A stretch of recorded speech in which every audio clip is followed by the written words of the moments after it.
Avant que l'on voit ensemble les divisions de fractions, j'aimerais que l'on revoie deux notions que nous avons déjà vues. La première, c'est la notion d'opposé. L'opposé d'un nombre, donc par exemple l'opposé de 2, c'est moins 2. L'opposé de 3 quarts, c'est moins 3 quarts. On a aussi l'opposé de moins 3,8, ça va être 3,8. D'accord? Donc là, l'histoire d'un nombre et de son opposé, c'est uniquement une question de signe. La valeur numérique, elle reste identique. Maintenant, revoyons la notion d'inverse. Cette fois-ci, l'inverse de 2, ça va être 1 demi. L'inverse de 3 quarts, ça va être 4 tiers. J'inverse. D'accord? Alors pourquoi est-ce que 2 devient 1 demi? Parce que, souvenez-vous, 2 c'est la même chose que 2 sur 1.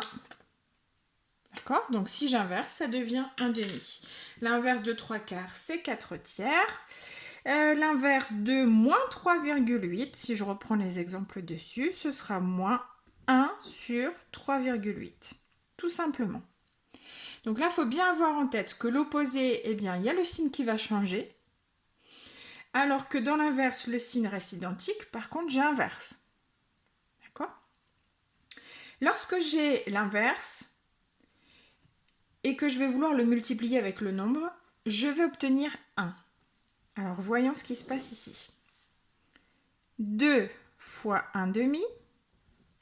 Alors, 2, c'est la même chose que 2 sur 1. D'accord? On vient de le dire. Donc, la multiplication de fractions, on vient de le voir. Donc, 2 fois 1, 2. 1 fois 2, 2. Et 2 divisé par 2, ça vaut 1. On regarde si ça fonctionne ici. 3 quarts fois 4 tiers. 3 fois 4, 12. 4 fois 3, 12. 12 divisé par 12, 1. D'accord?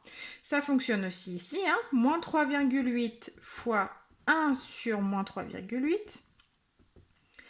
Donc encore une fois, moins 3,8 c'est la même chose que moins 3,8 sur 1. Là je le mets si vous avez besoin. Je vais peut-être l'écrire en dessous parce que là on va pas avoir de place. Donc moins 3,8 fois 1, moins 3,8. 1 fois moins 3,8, moins 3,8. J'ai deux signes négatifs. 2 c'est pair, donc le résultat sera positif.